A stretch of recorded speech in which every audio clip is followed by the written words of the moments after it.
ضحاک بن مخلد نے ہمیں حدیث بیان کی، کہا ہمیں ابن جریج نے اسی سند کے ساتھ اسی کے مانند خبر دی۔ صحیح مسلم حدیث نمبر 3301۔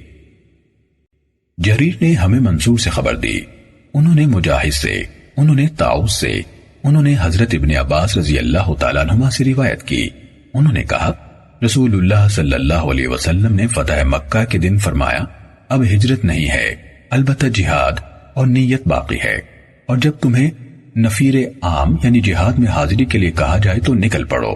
اور آپ نے فتح مکہ کے دن فرمایا بلا شبہ یہ شہر ایسا ہے جسے اللہ نے اس وقت سے حرمت عطا کی ہے جب سے اس نے آسمانوں اور زمین کو پیدا کیا، یہ اللہ کی عطا کردہ حرمت کی وجہ سے قیامت تک کے لیے محترم ہے، اور مجھ سے پہلے کسی ایک کے لیے اس میں لڑائی کو حلال قرار نہیں دیا گیا، اور میرے لیے بھی دن میں سے ایک گھڑی کے لیے ہی اسے حلال کیا گیا ہے۔ اب یہ اللہ کی عطا کردہ حرمت کی وجہ سے قیامت کے دن تک حرام ہے، اس کے کانٹے نہ کاٹے جائیں، اس کے شکار کو ڈرا کر نہ بھگایا جائے، کوئی شخص اس میں گری ہوئی چیز کو نہ اٹھائے سوائے اس کے جو اس کا اعلان کرے، نیز اس کی گھاس بھی نہ کاٹی جائے۔ اس پر حضرت عباس رضی اللہ تعالیٰ عنہ نے عرض کی اے اللہ کے رسول صلی اللہ علیہ وسلم، سوائے ازخیر یعنی خوشبودار گھاس کے، وہ ان کے لوہاروں اور گھروں کے لیے ضروری ہے، تو آپ نے فرمایا سوائے ازخیر کے۔ صحیح مسلم حدیث نمبر 3302۔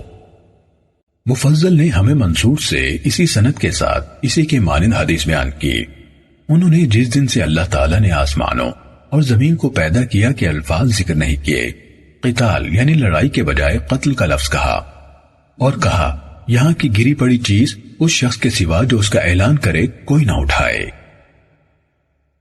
صحیح مسلم حدیث نمبر 3303۔ ابو شریح ادوی رضی اللہ تعالیٰ عنہ سے روایت ہے کہ انہوں نے عمر بن سعید سے جب وہ ابن زبیر رضی اللہ تعالیٰ عنہ کے خلاف مکے کی طرف لشکر بھیج رہا تھا کہا اے امیر مجھے اجازت دیں میں آپ کو ایک ایسا فرمان بیان کروں جو رسول اللہ صلی اللہ علیہ وسلم نے فتح مکہ کے دوسرے دن ارشاد فرمایا تھا۔ اسے میرے دونوں کانوں نے سنا، میرے دل نے یاد رکھا، اور جب آپ نے اس کے الفاظ بولے تو میری دونوں آنکھوں نے آپ کو دیکھا۔ آپ نے اللہ تعالیٰ کی حمد و ثنا بیان کی، پھر فرمایا بلا شبہ مکے کو اللہ نے حرمت عطا کی ہے، لوگوں نے نہیں۔ کسی آدمی کے لیے جو اللہ اور یوم آخرت پر ایمان رکھتا ہو حلال نہیں کہ وہ اس میں خون بہائے، اور نہ یہ حلال ہے کہ کسی درخت کو کاٹے۔ اگر کوئی شخص اس میں رسول اللہ صلی اللہ علیہ وسلم کی لڑائی کی بنا پر رخصت نکالے تو اسے کہہ دینا بلا شبہ اللہ نے اپنے رسول صلی اللہ علیہ وسلم کو اجازت دی تھی، تمہیں اس کی اجازت نہیں دی تھی، اور آج ہی اس کی حرمت اسی طرح واپس آ گئی ہے جیسے کل اس کی حرمت موجود تھی، اور جو حاضر ہے یہ بات اس تک پہنچا دے جو حاضر نہیں۔ اس پر ابو شریح رضی اللہ تعالیٰ عنہ سے کہا گیا جواب میں عمر نے تم سے کیا کہا؟ کہا اس نے جواب دیا اے ابو شریح میں یہ بات تم سے زیادہ جانتا ہوں، حرم کسی نافرمان یعنی باغی کو خون کر کے بھاگ آنے والے کو اور چوری کر کے فرار ہونے والے کو پناہ نہیں دیتا۔ صحیح مسلم حدیث نمبر 3304۔ ولید بن مسلم نے ہمیں حدیث بیان کی، کہا ہمیں اوزاعی نے حدیث سنائی، کہا مجھے یحییٰ بن ابی کثیر نے حدیث سنائی، کہا مجھے ابو سلمہ بن عبد الرحمن نے، اور انہوں نے کہا مجھے حضرت ابو ہریرہ رضی اللہ تعالیٰ عنہ نے حدیث بیان کی۔ انہوں نے کہا جب اللہ عز و جل نے رسول اللہ صلی اللہ علیہ وسلم کو مکے پر فتح عطا کی تو آپ لوگوں میں خطبہ دینے کے لیے کھڑے ہوئے، اللہ کی حمد و ثنا بیان کی، پھر فرمایا بلا شبہ اللہ نے ہاتھی کو مکے سے روک دیا اور اپنے رسول اور مومنوں کو اس پر تسلط عطا کیا۔ مجھ سے پہلے یہ ہرگز کسی کے لیے حلال نہ تھا، میرے لیے دن کی ایک گھڑی کے لیے حلال کیا گیا، اور میرے بعد یہ ہرگز کسی کے لیے حلال نہ ہوگا، اس لیے نہ اس کے شکار کو ڈرا کر بھگایا جائے، اور نہ اس کے کانٹے دار درخت کاٹے جائیں، اور نہ اس میں گری پڑی کوئی چیز اٹھانا اعلان کرنے والے کے سوا کسی کے لیے حلال نہیں، اور جس کا کوئی قریبی عزیز قتل کر دیا جائے اس کے لیے دو صورتوں میں سے وہ ہے جو اس کی نظر میں بہتر ہو، یا اس کی دیت دی جائے یا قاتل قتل کیا جائے۔ اس پر حضرت عباس رضی اللہ تعالیٰ عنہ نے کہا اے اللہ کے رسول اس ذخیر کے سوا ہم اسے اپنی قبروں کی سلوں کی درزوں اور گھروں کی چھتوں میں استعمال کرتے ہیں، تو رسول اللہ صلی اللہ علیہ وسلم نے فرمایا اس ذخر کے سوا۔ اس پر اہل یمن میں سے ایک آدمی ابو شاہ کھڑے ہوئے اور کہا اے اللہ کے رسول صلی اللہ علیہ وسلم یہ سب میرے لیے لکھوا دیجئے۔ تو رسول اللہ صلی اللہ علیہ وسلم نے فرمایا ابو شاہ کے لیے لکھ دو۔ ولید نے کہا میں نے اوزائی سے پوچھا اس یمنی کا یہ کہنا اے اللہ کے رسول مجھے لکھوا دیں اس سے مراد کیا تھی؟ انہوں نے کہا یہ خطبہ مراد تھا جو اس نے رسول اللہ صلی اللہ علیہ وسلم سے سنا تھا۔ صحیح مسلم حدیث نمبر 3305۔ شیبان نے یحییٰ سے روایت کی، کہا مجھے ابو سلمہ نے خبر دی، انہوں نے حضرت ابو ہریرہ رضی اللہ تعالیٰ عنہ سے سنا، وہ کہہ رہے تھے فتح مکہ کے سال خزاعہ نے بنو لیث کا ایک آدمی اپنے ایک مقتول کے بدلے میں جسے انہوں نے بنو لیث نے قتل کیا تھا قتل کر دیا۔ رسول اللہ صلی اللہ علیہ وسلم کو اس کی خبر دی گئی تو آپ اپنی سواری پر بیٹھے اور خطبہ ارشاد فرمایا بلا شبہ اللہ عز و جل نے ہاتھی کو مکے پر حملے سے روک دیا، جبکہ اپنے رسول صلی اللہ علیہ وسلم اور مومنوں کو اس پر تسلط عطا کیا۔ مجھ سے پہلے یہ کسی کے لیے حلال نہیں تھا اور میرے بعد بھی ہرگز کسی کے لیے حلال نہ ہوگا۔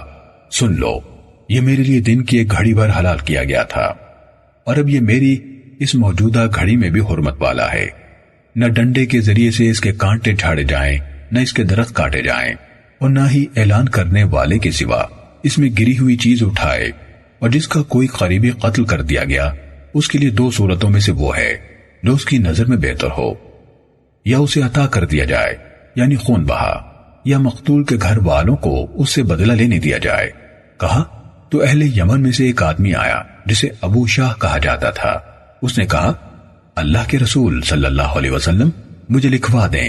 آپ نے فرمایا ابو شاہ کو لکھ دو۔ قریش کے ایک آدمی نے عرض کی اس ذخیر کے سوا، کیونکہ ہم اسے اپنے گھروں اور اپنے قبروں میں استعمال کرتے ہیں۔ تو رسول اللہ صلی اللہ علیہ وسلم نے فرمایا اس ذخیر کے سوا۔ صحیح مسلم حدیث نمبر 3306۔ حضرت جابر رضی اللہ تعالیٰ عنہ سے روایت ہے، انہوں نے کہا میں نے نبی صلی اللہ علیہ وسلم سے سنا، آپ فرما رہے تھے تم میں سے کسی کے لیے مکے میں اسلحہ اٹھانا حلال نہیں۔ صحیح مسلم حدیث نمبر 3307۔ عبداللہ بن مسلمہ قعنبی، یحییٰ بن یحییٰ اور قتیبہ بن سعید نے ہمیں حدیث بیان کی۔ قعنبی نے کہا میں نے امام مالک کے سامنے قرات کی، قتیبہ نے کہا ہم سے امام مالک نے حدیث بیان کی، اور یحییٰ نے کہا الفاظ انہی کے ہیں۔ میں نے امام مالک سے پوچھا کیا ابن شہاب نے آپ کو حضرت انس بن مالک رضی اللہ تعالیٰ عنہ سے حدیث بیان کی ہے کہ رسول اللہ صلی اللہ علیہ وسلم فتح کے سال مکے میں داخل ہوئے اور آپ کے سر مبارک پر خوت تھا، جب آپ نے اسے اتارا تو آپ کے پاس ایک آدمی آیا اور کہنے لگا ابن قتل کعبے کے پردوں سے چمٹا ہوا ہے، آپ نے فرمایا اسے قتل کر دو، تو امام مالک نے جواب دیا ہاں۔ صحیح مسلم حدیث نمبر 3308۔ یحییٰ بن یحییٰ تمیمی اور قتیبہ بن سعید ثقفی نے ہمیں حدیث بیان کی۔ یحییٰ نے کہا ہمیں معاویہ بن عمار دہنی نے ابو زبیر سے خبر دی، اور قتیبہ نے کہا ہمیں حدیث بیان کی، انہوں نے جابر بن عبداللہ رضی اللہ تعالیٰ عنہما سے روایت کی کہ رسول اللہ صلی اللہ علیہ وسلم مکے میں داخل ہوئے۔ قتیبہ نے کہا فتح مکہ کے دن بغیر احرام کے داخل ہوئے اور آپ کے سر مبارک پر سیاہ امامہ تھا۔ قتیبہ کی روایت میں ہے معاویہ بن عمار نے کہا ہمیں ابو زبیر نے حضرت جابر رضی اللہ تعالیٰ عنہ سے حدیث بیان کی۔ صحیح مسلم حدیث نمبر 3309۔ شریک نے ہمیں عمار دہنی سے خبر دی، انہوں نے ابو زبیر سے، انہوں نے جابر بن عبداللہ رضی اللہ تعالیٰ عنہما سے روایت کی کہ نبی صلی اللہ علیہ وسلم فتح مکہ کے دن داخل ہوئے تو آپ کے سر مبارک پر سیاہ رنگ کا امامہ تھا۔ صحیح مسلم حدیث نمبر 3310۔ وکی نے ہمیں مساور وراق سے خبر دی، انہوں نے جعفر بن عمر بن حریث سے، انہوں نے اپنے والد عمرہ بن حریث بن عمر مخزومی رضی اللہ تعالیٰ عنہ سے روایت کی کہ رسول اللہ صلی اللہ علیہ وسلم نے لوگوں کو خطبہ دیا جبکہ آپ کے سر مبارک پر سیاہ امامہ تھا۔ صحیح مسلم حدیث نمبر 3311۔ ابو بکر بن ابی شیبہ اور حسن حلوانی نے ہمیں حدیث بیان کی، دونوں نے کہا ہمیں ابو اسامہ نے مساور وراق سے حدیث بیان کی. کہا مجھے حدیث بیان کی جعفر بن عمر نے، اور حلوانی کی روایت میں ہے کہا میں نے جعفر بن عمر بن حریث سے سنا. انہوں نے اپنے والد عمر بن حریث رضی اللہ تعالیٰ عنہ سے روایت کی. انہوں نے کہا جیسے میں اب بھی رسول اللہ صلی اللہ علیہ وسلم کو ممبر پر دیکھ رہا ہوں. آپ کے سر مبارک پر سیاہ امامہ ہے. آپ نے اس کے دونوں کناروں کو اپنے دونوں کاندھوں کے درمیان لٹکایا ہوا ہے. ابو بکر بن ابی شیبہ نے ممبر پر کے الفاظ نہیں کہے. صحیح مسلم حدیث نمبر 3312. عبد العزیز یعنی محمد دراوردی کے بیٹے نے عمر بن یحییٰ مازنی سے حدیث بیان کی. انہوں نے عباد بن تمیم سے، انہوں نے اپنے چچا عبداللہ بن زید عاصم رضی اللہ تعالیٰ عنہ سے روایت کی کہ رسول اللہ صلی اللہ علیہ وسلم نے فرمایا بلا شبہ ابراہیم نے مکے کو حرم قرار دیا اور اس کے رہنے والوں کے لیے دعا کی، اور میں نے مدینے کو حرم قرار دیا جیسے ابراہیم علیہ السلام نے مکہ کو حرم قرار دیا تھا، اور میں نے اس کے ساع اور مد میں اس سے دگنی برکت کی دعا کی جتنی ابراہیم علیہ السلام نے اہل مکہ کے لیے کی تھی. صحیح مسلم حدیث نمبر 3313. عبدالعزیز یعنی ابن مختار، سلیمان بن ہلال اور وحی بن خالد باہلی سب نے عمر بن یحییٰ مازنی سے اسی سند کے ساتھ حدیث بیان کی. وحب کی حدیث دراوردی کی حدیث کی طرح ہے. اس سے دگنی برکت کی جتنی برکت کی ابراہیم علیہ السلام نے دعا کی تھی، جبکہ سلیمان بن ہلال اور عبدالعزیز بن مختار دونوں کی روایت میں ہے جتنی برکت کی ابراہیم علیہ السلام نے دعا کی تھی. صحیح مسلم حدیث نمبر 3314. عبداللہ بن عمر بن عثمان نے رافع بن خدیج رضی اللہ تعالیٰ عنہ سے روایت کی. انہوں نے کہا رسول اللہ صلی اللہ علیہ وسلم نے فرمایا بلا شبہ حضرت ابراہیم علیہ السلام نے مکے کو حرم ٹھہرایا، اور میں اس شہر کی دونوں سیاہ پتھر زمینوں کے درمیان میں واقع حصے کو حرم قرار دیتا ہوں. آپ صلی اللہ علیہ وسلم کی مراد مدینہ تھا. صحیح مسلم حدیث نمبر 3315. نافع بن جبیر سے روایت ہے کہ مروان بن حکم نے لوگوں کو خطاب کیا. اس نے مکے کے باشندوں اور اس کی حرمت کا تذکرہ کیا، اور مدینہ اس کے باشندوں اور اس کی حرمت کا تذکرہ نہ کیا. تو رافع بن خدیج رضی اللہ تعالیٰ عنہ نے بلند آواز سے اس کو مخاطب کیا اور کہا کیا ہوا ہے؟ میں سن رہا ہوں کہ تم نے مکہ اس کے باشندوں اور اس کی حرمت کا تذکرہ کیا، لیکن مدینہ اس کے باشندوں اور اس کی حرمت کا تذکرہ نہیں کیا، حالانکہ رسول اللہ صلی اللہ علیہ وسلم نے اس کے دونوں سیاہ پتھروں والی زمینوں کے درمیان میں واقع علاقے کو حرم قرار دیا ہے، اور آپ صلی اللہ علیہ وسلم کا وہ فرمان خولانی چمڑے میں ہمارے پاس محفوظ ہے، اگر تم چاہو تو اسے میں تمہیں پڑھا دوں. اس پر مروان خاموش ہوا، پھر کہنے لگا اس کا کچھ حصہ میں نے بھی سنا ہے. صحیح مسلم حدیث نمبر 3316. حضرت جابر رضی اللہ تعالیٰ عنہ سے روایت ہے، کہا رسول اللہ صلی اللہ علیہ وسلم نے فرمایا بلا شبہ ابراہیم علیہ السلام نے مکے کو حرم قرار دیا، اور میں مدینے کو جو ان دو سیاہ پتھریلی زمینوں کے درمیان ہے حرم قرار دیتا ہوں. نہ اس کے کانٹے دار درخت کاٹے جائیں اور نہ اس کے شکار کے جانوروں کا شکار کیا جائے. صحیح مسلم حدیث نمبر 3317. عبداللہ بن نمیر نے کہا ہمیں عثمان بن حکیم نے حدیث بیان کی. کہا مجھ سے عامر بن سعد نے اپنے والد سعد بن ابی وقاص رضی اللہ تعالیٰ عنہ سے حدیث بیان کی. کہا رسول اللہ صلی اللہ علیہ وسلم نے فرمایا میں مدینے کی دو سیاہ پتھریلی زمینوں کے درمیانی حصے کو حرم ٹھہراتا ہوں کہ اس کے کانٹے دار درخت کاٹے جائیں یا اس میں شکار کو مارا جائے. اور آپ نے فرمایا اگر یہ لوگ جان لیں تو مدینہ ان سب کے لیے سب سے بہتر جگہ ہے. کوئی بھی آدمی اس سے بے رغبتی کرتے ہوئے اسے چھوڑ کر نہیں جاتا، مگر اس کے بدلے میں اللہ تعالیٰ ایسا شخص اس میں لے آتا ہے جو اس جانے والے سے بہتر ہوتا ہے، اور کوئی شخص اس کی تنگ دستی اور مشقت پر ثابت قدم نہیں رہتا مگر میں قیامت کے دن اس کے لیے سفارشی یا گواہ ہوں گا. صحیح مسلم حدیث نمبر 3318. مروان بن معاویہ نے ہمیں حدیث بیان کی. کہا ہمیں عثمان بن حکیم انصاری نے حدیث بیان کی. کہا مجھے عامر بن سعد بن ابی وقاص نے اپنے والد سے خبر دی کہ رسول اللہ صلی اللہ علیہ وسلم نے فرمایا، پھر ابن نمیر کی حدیث کی طرح بیان کیا اور حدیث میں ان الفاظ کا اضافہ کیا، اور کوئی شخص نہیں جو اہل مدینہ کے ساتھ برائی کا ارادہ کرے گا مگر اللہ تعالیٰ اسے آگ میں سیسے کے پگھلنے یا پانی میں نمک کے پگھلنے کی طرح پگھلا دے گا۔ صحیح مسلم حدیث نمبر 3319۔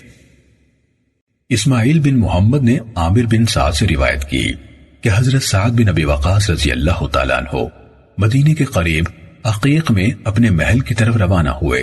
انہوں نے ایک غلام کو دیکھا، وہ درخت کاٹ رہا تھا یا اس کے پتے جھاڑ رہا تھا۔ انہوں نے اس سے اس کا لباس اور ساز و سامان سلب کر لیا۔ جب حضرت سعد رضی اللہ تعالیٰ عنہ مدینے لوٹے تو غلام کے مالک ان کے پاس حاضر ہوئے اور ان سے گفتگو کی کہ انہوں نے جو ان کے غلام سے سلب کیا ہے وہ غلام کو یا انہیں واپس کر دیں۔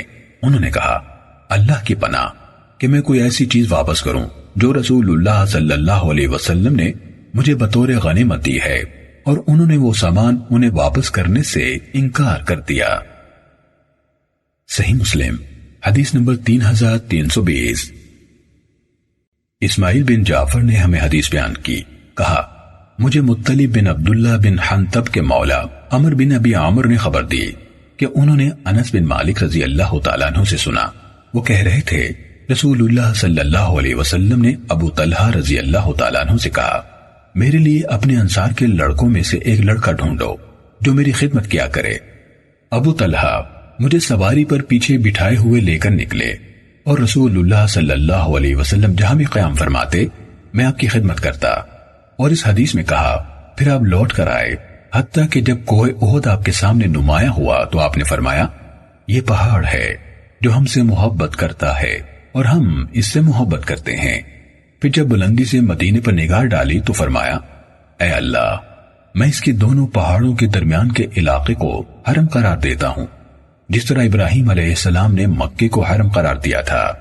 اے اللہ، ان یعنی اہل مدینہ کے لیے ان کے مد اور ساع میں برکت عطا فرما۔ صحیح مسلم حدیث نمبر 3321۔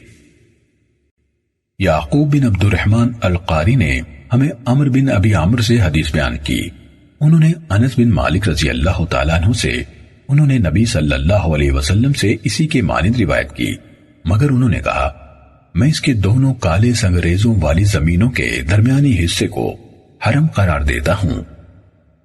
صحیح مسلم حدیث نمبر 3322۔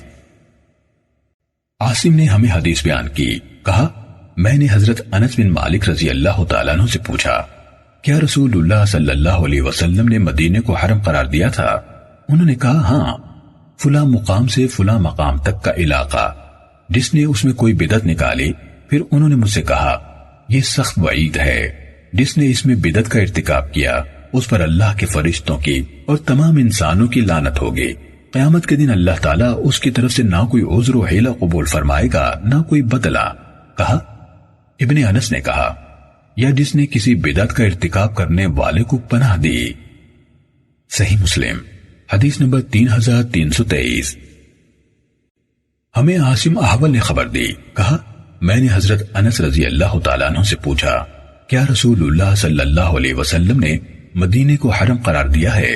انہوں نے کہا ہاں، یہ حرم ہے، اس کی گھاس نہ کاٹی جائے، جس نے ایسا کیا اس پر اللہ کی، فرشتوں کی اور سب لوگوں کی لعنت ہوگی۔ صحیح مسلم حدیث نمبر 3324۔ اسحاق بن عبداللہ بن ابی طلحہ نے حضرت انس بن مالک رضی اللہ تعالیٰ عنہ سے روایت کی کہ رسول اللہ صلی اللہ علیہ وسلم نے فرمایا اے اللہ، ان اہل مدینہ کے لیے ان کے ناپنے کے پیمانے میں برکت عطا فرما، ان کے ساع میں برکت عطا فرما اور ان کے مد میں برکت عطا فرما۔ صحیح مسلم حدیث نمبر 3325۔ زہری نے حضرت انس بن مالک رضی اللہ تعالیٰ عنہ سے روایت کی، انہوں نے کہا رسول اللہ صلی اللہ علیہ وسلم نے فرمایا اے اللہ، مدینے میں اس سے دگنی برکت رکھ جتنی مکے میں ہے۔ صحیح مسلم حدیث نمبر 3326۔ ہمیں ابو بکر بن ابی شیبہ، زہیر بن حرب اور ابو قریب سب نے ابو معاویہ سے حدیث بیان کی. کہا ہمیں اعمش نے ابراہیم تیمی سے، انہوں نے اپنے والد سے روایت کی. انہوں نے کہا ہمیں علی بن ابی طالب رضی اللہ تعالیٰ عنہ نے خطبہ دیا اور کہا جس نے یہ گمان کیا کہ ہمارے پاس کتاب اللہ اور اس صحیفہ، یعنی راوی نے کہا اور وہ صحیفہ ان کی تلوار کے تھیلے کے ساتھ لٹکا ہوا تھا، کہ علاوہ کچھ ہے جسے ہم پڑھتے ہیں، تو اس نے جھوٹ بولا. اس میں دیت کے اونٹوں کے دانتوں یعنی عمروں اور زخموں کی دیت کے کچھ احکام ہیں، اور اس میں یہ ہے کہ نبی صلی اللہ علیہ وسلم نے فرمایا عیر سے سور تک کے درمیان سارا مدینہ حرم ہے. جس نے اس میں کسی بدعت کا ارتکاب کیا یا بدعت کے کسی مرتکب کو پناہ دی تو اس پر اللہ کے فرشتوں کی اور سب لوگوں کی لعنت ہوگی. قیامت کے دن اللہ تعالیٰ اسے کوئی عذر قبول نہ کرے گا، نہ کوئی بدلہ، اور سب مسلمانوں کی ذمہ داری یعنی امان ایک جیسی ہے. ان کا ادنا شخص بھی ایسا کر سکتا ہے یعنی امان دے سکتا ہے. جس شخص نے اپنے والد کے سوا کسی اور کا بیٹا ہونے کا دعویٰ کیا، یا جس غلام نے اپنے مولا یعنی آزاد کرنے والوں کے سوا کسی اور کی طرف نسبت اختیار کی، اس پر اللہ کی، فرشتوں کی اور سب لوگوں کی لعنت ہے. قیامت کے دن اللہ تعالیٰ اس سے کوئی عذر قبول فرمائے گا نہ بدلہ. ابو بکر اور زہیر کی حدیث آپ صلی اللہ علیہ وسلم کے فرمان ان کا ادنا شخص بھی ایسا کر سکتا ہے پر ختم ہو گئی، اور ان دونوں نے وہ حصہ ذکر نہیں کیا جو اس کے بعد ہے، اور نہ ان کی حدیث میں یہ الفاظ ہیں وہ ان کی تلوار کے تھیلے کے ساتھ لٹکا ہوا تھا. صحیح مسلم حدیث نمبر 3327. علی بن مسہر اور وکیع دونوں نے اعمش سے اسی سند کے ساتھ اسی طرح حدیث بیان کی جس طرح آخر تک ابو معاویہ سے ابو قریب کی روایت کردہ حدیث ہے، اور اس میں یہی اضافہ کیا لہذا جس نے کسی مسلمان کی امان توڑی اس پر اللہ تعالیٰ کی، تمام فرشتوں کی اور سب انسانوں کی لعنت ہے. قیامت کے دن اس سے کوئی عذر قبول کیا جائے گا نہ بدلہ. ان دونوں کی حدیث میں یہ الفاظ نہیں ہیں جس نے اپنے والد کے سوا کسی اور کی نسبت اختیار کی، اور نہ وکیع کی روایت میں قیامت کے دن کا تذکرہ ہے. صحیح مسلم حدیث نمبر 3328.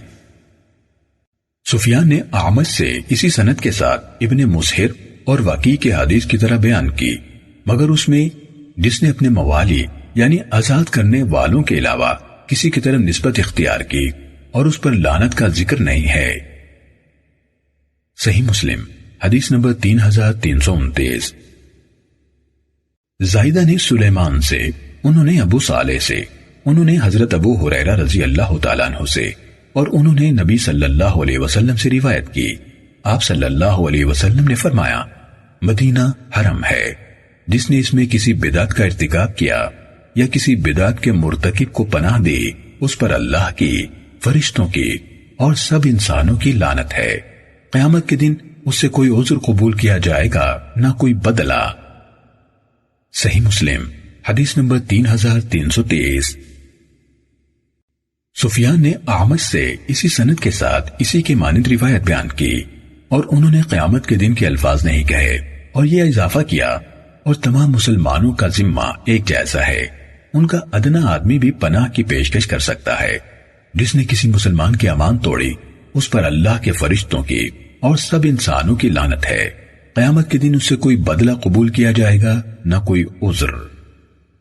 صحیح مسلم حدیث نمبر 3331. ہمیں یحییٰ بن یحییٰ نے حدیث سنائی، کہا میں نے امام مالک کے سامنے قرات کی کہ ابن شہاب سے روایت ہے، انہوں نے سعید بن مسیب سے، انہوں نے حضرت ابو ہریرہ رضی اللہ تعالیٰ عنہ سے روایت کی. وہ کہا کرتے تھے اگر میں مدینے میں ہرنیاں چرتی ہوئی دیکھوں تو میں انہیں ہراساں نہیں کروں گا، کیونکہ رسول اللہ صلی اللہ علیہ وسلم نے فرمایا اس کے 2 سیاہ پتھریلے میدانوں کے درمیان کا علاقہ حرم ہے. صحیح مسلم حدیث نمبر 3332. معمر نے ہمیں زہری سے حدیث بیان کی، انہوں نے سعید بن مسیب سے، انہوں نے حضرت ابو ہریرہ رضی اللہ تعالیٰ عنہ سے روایت کی. انہوں نے کہا رسول اللہ صلی اللہ علیہ وسلم نے مدینے کے 2 سیاہ پتھروں والے میدانوں کے درمیانی حصے کو حرم قرار دیا ہے. حضرت ابو ہریرہ رضی اللہ تعالیٰ عنہ نے کہا اگر میں ان 2 سیاہ پتھریلے میدانوں کے درمیان ہرنیوں کو پاؤں تو میں انہیں ہراساں نہیں کروں گا. آپ صلی اللہ علیہ وسلم نے مدینے کے ارد گرد 12 میل کا علاقہ محفوظ چراگاہ قرار دیا ہے۔ صحیح مسلم حدیث نمبر 3333۔ امام مالک بن انس کے سامنے جن حدیث کی قرات کی گئی ان میں سے سہیل بن ابی صالح نے اپنے والد سے اور انہوں نے حضرت ابو ہریرہ رضی اللہ تعالیٰ عنہ سے روایت کی۔ انہوں نے کہا لوگ جب کسی موسم کا پہلا پھل دیکھتے تو اسے نبی صلی اللہ علیہ وسلم کی خدمت میں لے آتے۔ رسول اللہ صلی اللہ علیہ وسلم جب اسے پکڑتے تو فرماتے اے اللہ ہمارے پھلوں میں برکت عطا فرما، ہمارے لیے شہر مدینہ میں برکت عطا فرما، ہمارے لیے ہمارے صاع میں برکت عطا فرما اور ہمارے مد میں برکت عطا فرما۔ اے اللہ بلا شبہ ابراہیم تیرے بندے، تیرے خلیل اور تیرے نبی تھے، میں تیرا بندہ اور نبی ہوں۔ انہوں نے تجھ سے مکے کے لیے دعا کی، میں تجھ سے مدینے کے لیے اتنی برکت کی دعا کرتا ہوں جو انہوں نے مکے کے لیے کی، اور اس کے ساتھ اتنی ہی مزید برکت کی اور بھی۔ ابو ہریرہ رضی اللہ تعالیٰ عنہ نے کہا پھر آپ اپنے بچوں میں سب سے چھوٹے بچے کو بلاتے اور وہ پھل اسے دے دیتے۔ صحیح مسلم حدیث نمبر 3334۔ عبدالعزیز بن محمد مدنی نے ہمیں سہیل بن ابی صالح سے خبر دی، انہوں نے اپنے والد سے، انہوں نے حضرت ابو ہریرہ رضی اللہ تعالیٰ عنہ سے روایت کی کہ رسول اللہ صلی اللہ علیہ وسلم کے سامنے جب کسی موسم کا پہلا پھل پیش کیا جاتا تو آپ فرماتے اے اللہ ہمارے لیے ہمارے شہر مدینے میں، ہمارے پھلوں میں، ہمارے مد میں اور ہمارے صاع میں برکت پر برکت فرما۔ پھر آپ وہ پھل اپنے پاس موجود بچوں میں سب سے چھوٹے بچے کو دے دیتے۔ صحیح مسلم حدیث نمبر 3335۔ حماد بن اسماعیل بن علیہ نے ہمیں حدیث بیان کی، کہا ہمیں میرے والد نے وہیب سے حدیث بیان کی، انہوں نے یحییٰ بن ابی اسحاق سے روایت کی کہ انہوں نے مہرک کے مولا ابو سعید سے حدیث بیان کی کہ انہیں مدینے میں بدحالی اور سختی نے آ لیا۔ وہ ابو سعید خدری رضی اللہ تعالیٰ عنہ کے پاس آئے اور ان سے کہا میں کثیر العیال ہوں اور ہمیں تنگ دستی نے آ لیا ہے، میرا ارادہ ہے کہ میں اپنے افراد خانہ کو کسی سرسبز و شاداب علاقے کی طرف منتقل کر دوں۔ تو ابو سعید خدری رضی اللہ تعالیٰ عنہ نے کہا ایسا مت کرنا، مدینے میں ہی ٹھہرے رہو، کیونکہ ہم اللہ کے نبی کریم صلی اللہ علیہ وسلم کے ساتھ سفر پر نکلے۔ میرا خیال ہے انہوں نے کہا حتیٰ کہ ہم عسفان پہنچے، آپ صلی اللہ علیہ وسلم نے وہاں چند راتیں قیام فرمایا۔ تو لوگوں نے کہا ہم یہاں کسی خاص مقصد کے تحت نہیں ٹھہرے ہوئے اور ہمارے افراد خانہ پیچھے اکیلے ہیں، ہم انہیں محفوظ نہیں سمجھتے۔ ان کی یہ بات نبی صلی اللہ علیہ وسلم تک پہنچی تو آپ صلی اللہ علیہ وسلم نے فرمایا یہ کیا بات ہے جو تمہاری طرف سے مجھے پہنچی ہے؟ میں نہیں جانتا آپ صلی اللہ علیہ وسلم نے کس طرح فرمایا اس ذات کی قسم جس کی میں قسم کھاتا ہوں، یا فرمایا اس ذات کی قسم جس کے ہاتھ میں میری جان ہے میں نے ارادہ کیا، یا فرمایا اگر تم چاہو۔ میں نہیں جانتا کہ آپ نے ان دونوں میں سے کون سا جملہ ارشاد فرمایا۔ میں اپنی اونٹنی پر پالان رکھنے کا حکم دوں، پھر اس کی ایک گرہ بھی نہ کھولوں یہاں تک کہ مدینہ پہنچ جاؤں۔ اور آپ صلی اللہ علیہ وسلم نے فرمایا اے اللہ بلا شبہ ابراہیم علیہ السلام نے مکے کی حرمت کا اعلان کیا اور اسے حرم بنایا، اور میں نے مدینے کو اس کے دونوں پہاڑوں کے درمیان کو حرمت والا قرار دیا کہ اس میں خون نہ بہایا جائے، اس میں لڑائی کے لیے ہتھیار نہ اٹھایا جائے، اور اس میں چارے کے سوا کسی اور غرض سے اس کے درختوں کے پتے نہ جھاڑے جائیں۔ اے اللہ ہمارے لیے ہمارے شہر مدینہ میں برکت عطا فرما، اے اللہ ہمارے لیے ہمارے صاع میں برکت عطا فرما، اے اللہ ہمارے لیے ہمارے مد میں برکت عطا فرما، اے اللہ ہمارے لیے ہمارے صاع میں برکت عطا فرما، اے اللہ ہمارے لیے ہمارے مد میں برکت عطا فرما، اے اللہ ہمارے لیے ہمارے شہر مدینہ میں برکت عطا فرما، اور اس برکت کے ساتھ 2 برکتیں مزید عطا فرما۔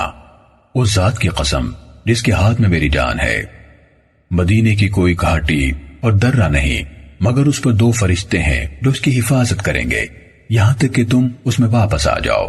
پھر آپ صلی اللہ علیہ وسلم نے لوگوں سے فرمایا کوچ کرو، تو ہم نے کوچ کیا اور مدینہ آ گئے۔ اس ذات کی قسم جس کی ہم قسم کھاتے ہیں یا جس کی قسم کھائی جاتی ہے، یہ شک حماد کی طرف سے ہے۔ مدینے میں داخل ہو کر ہم نے اپنی سواریوں کے پالان بھی نہیں اتارے تھے کہ بنو عبداللہ بن غطفان نے ہم پر حملہ کر دیا۔ اور اس سے پہلے کوئی چیز انہیں مشتعل نہیں کر رہی تھی۔ صحیح مسلم حدیث نمبر 3336۔ علی بن مبارک سے روایت ہے، کہا ہمیں یحییٰ بن ابی کثیر نے حدیث بیان کی، کہا ہمیں مہری کے مولا ابو سعید نے حضرت ابو سعید خدری رضی اللہ تعالیٰ عنہ سے حدیث بیان کی کہ رسول اللہ صلی اللہ علیہ وسلم نے فرمایا، اے اللہ ہمارے مد اور ساع میں برکت عطا فرما، اور ایک برکت کے ساتھ 2 برکتیں مزید عطا فرما۔ صحیح مسلم حدیث نمبر 3337۔ شیبان اور حرب یعنی ابن شداد دونوں نے یحییٰ بن ابی کثیر سے اسی سند کے ساتھ اسی کے مانند حدیث بیان کی۔ صحیح مسلم حدیث نمبر 3338۔ سعید بن ابو سعید نے مہری کے آزاد کردہ غلام ابو سعید سے روایت کی، وہ واقعہ حرہ کی راتوں میں حضرت ابو سعید خدری رضی اللہ تعالیٰ عنہ کے پاس آئے، مدینے سے نقل مکانی کے متعلق ان سے مشورہ چاہا اور ان سے وہاں کی مہنگائی اور اپنے کثیر العیال ہونے کے بارے میں شکوہ کیا، اور انہیں بتایا کہ وہ مدینے کی مشقتوں اور فاقوں پر مزید صبر نہیں کر سکتے۔ انہوں نے اس سے کہا، تم پر افسوس، میں تمہیں اس مدینے سے نکلنے کا کبھی مشورہ نہیں دوں گا۔ بلا شبہ میں نے رسول اللہ صلی اللہ علیہ وسلم کو یہ فرماتے ہوئے سنا کہ کوئی شخص نہیں جو اس کی تنگ دستی پر صبر کرتے ہوئے فوت ہو جائے، مگر میں قیامت کے دن اس کے حق میں سفارشی یا گواہ بنوں گا، بشرطے کہ وہ مسلمان ہو۔ صحیح مسلم حدیث نمبر 3339۔ سعید بن عبد الرحمن بن ابی سعید خدری رضی اللہ تعالیٰ عنہ نے حدیث بیان کی کہ عبد الرحمن نے انہیں اپنے والد ابو سعید رضی اللہ تعالیٰ عنہ سے حدیث بیان کی۔ انہوں نے رسول اللہ صلی اللہ علیہ وسلم سے سنا، آپ صلی اللہ علیہ وسلم فرما رہے تھے، میں مدینے کی 2 سیاہ پتھروں والی زمین کے درمیانی حصے کو حرم قرار دیتا ہوں، جیسے ابراہیم علیہ السلام نے مکے کو حرم قرار دیا تھا۔ کہا پھر ابو سعید رضی اللہ تعالیٰ عنہ ہم میں سے کسی کو پکڑ لیتے، اور ابو بکر نے کہا ہم میں سے کسی کو دیکھتے کہ اس کے ہاتھ میں پرندہ ہے تو اس کے ہاتھ سے چھڑاتے، پھر اسے آزاد کروا دیتے۔ صحیح مسلم حدیث نمبر 3340۔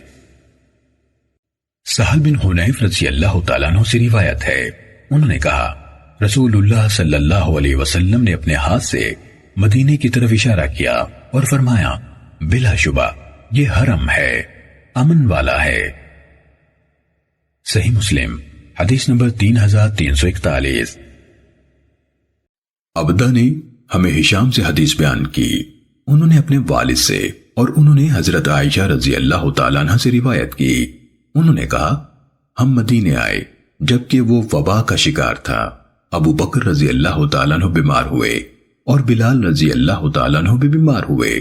جب رسول اللہ صلی اللہ علیہ وسلم نے اپنے ساتھیوں کی بیماری کو دیکھا تو فرمایا، اے اللہ ہمارے لیے مدینے کو محبوب بنا دے جیسے تو نے مکے کو محبوب بنایا یا اس سے بھی زیادہ، اور اس کو صحت والا بنا دے، اور ہمارے لیے اس کے ساع اور مد میں برکت عطا فرما، اور اس کے بخار کو جحفہ کی طرف منتقل کر دے۔ صحیح مسلم حدیث نمبر 3342۔ ابو اسامہ اور ابن نمیر دونوں نے ہشام بن عروہ سے اسی سند کے ساتھ اسی کے ہم معنی حدیث بیان کی۔ صحیح مسلم حدیث نمبر 3343۔ نافع نے ہمیں حضرت ابن عمر رضی اللہ تعالیٰ عنہ سے حدیث بیان کی، انہوں نے کہا میں نے رسول اللہ صلی اللہ علیہ وسلم سے سنا، آپ صلی اللہ علیہ وسلم فرما رہے تھے، جس نے اس مدینے کی تنگ دستی پر صبر کیا، میں قیامت کے دن اس کے لیے سفارشی ہوں گا یا گواہ۔ صحیح مسلم حدیث نمبر 3344۔ امام مالک نے قطن بن وہب بن عویمر بن اجدہ سے روایت کی، انہوں نے حضرت زبیر کے آزاد کردہ غلام یوحنس سے روایت کی، انہوں نے انہیں یعنی قطن کو خبر دی کہ وہ فتنہ یعنی واقعہ حرہ کے دوران میں حضرت عبداللہ بن عمر رضی اللہ تعالیٰ عنہما کے پاس بیٹھے ہوئے تھے۔ ان کے پاس ان کی ایک آزاد کردہ لونڈی سلام کرنے حاضر ہوئی اور عرض کی، اے ابو عبد الرحمن، ہمارے لیے گزر اوقات مشکل ہو گئی ہے، لہٰذا میں مدینے سے نقل مکانی کرنا چاہتی ہوں۔ اس پر حضرت عبداللہ رضی اللہ تعالیٰ عنہ نے اس سے کہا، یہی مدینے میں بیٹھی رہو۔ نادان عورت: بلا شبہ میں نے رسول اللہ صلی اللہ علیہ وسلم کو یہ فرماتے ہوئے سنا، کوئی بھی اس کی تنگ دستی اور سختی پر صبر نہیں کرتا مگر قیامت کے دن میں اس کے لیے گواہ ہوں گا یا سفارشی۔ صحیح مسلم حدیث نمبر 3345۔ ضحاک نے ہمیں قطن خزاعی سے خبر دی، انہوں نے مصعب کے مولا یوحنس سے، انہوں نے حضرت عبداللہ بن عمر رضی اللہ تعالیٰ عنہما سے روایت کی، انہوں نے کہا میں نے رسول اللہ صلی اللہ علیہ وسلم کو یہ فرماتے ہوئے سنا، جس نے اس شہر کی تنگ دستی اور سختی پر صبر کیا میں قیامت کے دن اس کا گواہ ہوں گا یا سفارشی۔ ان کی مراد مدینے سے تھی۔ صحیح مسلم حدیث نمبر 3346۔ علا بن عبد الرحمن بن یعقوب نے اپنے والد سے، انہوں نے حضرت ابو ہریرہ رضی اللہ تعالیٰ عنہ سے روایت کی کہ اللہ کے رسول صلی اللہ علیہ وسلم نے فرمایا، میری امت میں سے کوئی شخص مدینے کی تنگ دستی اور مشقت پر صبر نہیں کرتا مگر قیامت کے دن میں اس کا سفارشی یا گواہ ہوں گا۔ صحیح مسلم حدیث نمبر 3347۔ ابو عبداللہ قراس کہتے ہیں میں نے حضرت ابو ہریرہ رضی اللہ تعالیٰ عنہ کو یہ کہتے ہوئے سنا، رسول اللہ صلی اللہ علیہ وسلم نے فرمایا، آگے اسی کے مانند ہے۔ صحیح مسلم حدیث نمبر 3348۔ صالح بن ابو صالح نے اپنے والد سے، انہوں نے حضرت ابو ہریرہ رضی اللہ تعالیٰ عنہ سے روایت کی، کہا رسول اللہ صلی اللہ علیہ وسلم نے فرمایا، کوئی بھی مدینے کی مشقتوں پر صبر نہیں کرتا، آگے اسی کے مانند ہے۔ صحیح مسلم حدیث نمبر 3349۔ نعیم بن عبداللہ نے حضرت ابو ہریرہ رضی اللہ تعالیٰ عنہ سے روایت کی، انہوں نے کہا رسول اللہ صلی اللہ علیہ وسلم نے فرمایا، مدینے میں داخل ہونے کے راستوں پر فرشتے مقرر ہیں، اس میں طاعون اور دجال داخل نہیں ہو سکے گا۔ صحیح مسلم حدیث نمبر 3350۔ اسماعیل بن جعفر سے روایت ہے، کہا علا نے اپنے والد سے، انہوں نے حضرت ابو ہریرہ رضی اللہ تعالیٰ عنہ سے روایت کی کہ رسول اللہ صلی اللہ علیہ وسلم نے فرمایا، مشرق کی جانب سے مسیحی دجال آئے گا، اس کا ارادہ مدینے میں داخلے کا ہوگا، یہاں تک کہ وہ اوت پہاڑ کے پیچھے اترے گا، پھر فرشتے اس کا رخ شام کی طرف پھیر دیں گے اور وہیں وہ ہلاک ہو جائے گا۔ صحیح مسلم حدیث نمبر 3351۔ ہمیں عبدالعزیز یعنی دراوردی نے حدیث بیان کی، انہوں نے علا سے، انہوں نے اپنے والد سے اور انہوں نے حضرت ابو ہریرہ رضی اللہ تعالیٰ عنہ سے روایت کی کہ رسول اللہ صلی اللہ علیہ وسلم نے فرمایا، لوگوں پر ایک ایسا زمانہ آئے گا کہ آدمی اپنے چچا زاد اور قریبی کو دعوت دے گا، خوشحالی کی طرف آؤ، خوشحالی کی طرف آؤ، حالانکہ اگر وہ جان لیں تو مدینہ ان کے لیے بہتر ہوگا۔ اس ذات کی قسم جس کے ہاتھ میں میری جان ہے، ان میں سے کوئی ایک شخص بھی اس سے بے رغبتی کرتے ہوئے نہیں نکلے گا مگر اللہ تعالیٰ وہاں اس کی جگہ لینے والا اس سے بہتر شخص لے آئے گا۔ سنو، مدینہ ایک بھٹی کی مانند ہے، ہر گندی چیز کو نکال باہر کرتا ہے، اس وقت تک قیامت برپا نہیں ہوگی جب تک کہ مدینہ اپنے اندر سے اسی طرح شریر لوگوں کو نہیں نکال دے گا جس طرح بھٹی لوہے کی گندگی یعنی میل یا زنگ کو نکال دیتی ہے۔ صحیح مسلم حدیث نمبر 3352۔ امام مالک بن انس نے یحییٰ بن سعید سے روایت کی، انہوں نے کہا میں نے ابو حباب سعید بن یسار سے سنا، وہ کہہ رہے تھے میں نے ابو ہریرہ رضی اللہ تعالیٰ عنہ سے سنا، وہ کہہ رہے تھے رسول اللہ صلی اللہ علیہ وسلم نے فرمایا، مجھے ایک بستی کی طرف ہجرت کر جانے کا حکم دیا گیا جو تمام بستیوں کو کھا جائے گی، یعنی سب پر غالب آ جائے گی، لوگ اسے یثرب کہتے ہیں، وہ مدینہ ہے، وہ شریر لوگوں کو نکال دے گی جیسے بھٹی لوہے کے میل کو باہر نکال دیتی ہے۔ صحیح مسلم حدیث نمبر 3353۔ سفیان اور عبد الوہاب دونوں نے یحییٰ بن سعید سے اسی سند کے ساتھ روایت کی اور دونوں نے کہا جیسے بھٹی میل کو نکال دیتی ہے، ان دونوں نے لوہے کا ذکر نہیں کیا۔ صحیح مسلم حدیث نمبر 3354۔ حضرت جابر بن عبداللہ رضی اللہ تعالیٰ عنہ سے روایت ہے کہ ایک بدو نے رسول اللہ صلی اللہ علیہ وسلم سے بیعت کی. اس کے بعد اس بدو کو مدینے میں بخار نے آ لیا. وہ نبی کریم صلی اللہ علیہ وسلم کے پاس آیا اور کہنے لگا، اے محمد صلی اللہ علیہ وسلم، مجھے میری بیعت واپس کر دیں. رسول اللہ صلی اللہ علیہ وسلم نے انکار فرما دیا. پھر وہ آپ صلی اللہ علیہ وسلم کے پاس آیا اور کہنے لگا، مجھے میری بیعت واپس کر دیں. آپ نے دوبارہ انکار کر دیا. پھر وہ تیسری مرتبہ آیا اور کہا، اے محمد، مجھے میری بیعت واپس کر دو. آپ صلی اللہ علیہ وسلم نے پھر انکار فرمایا. اس کے بعد اعرابی نکل گیا تو رسول اللہ صلی اللہ علیہ وسلم نے فرمایا، مدینہ بھٹی کی طرح ہے، وہ اپنے میل یعنی برے لوگوں کو باہر نکال دیتا ہے اور یہاں کا پاکیزہ یعنی خالص ایمان والا نکھر جاتا ہے. صحیح مسلم حدیث نمبر 3355. حضرت زید بن ثابت رضی اللہ تعالیٰ عنہ نے نبی صلی اللہ علیہ وسلم سے روایت کی.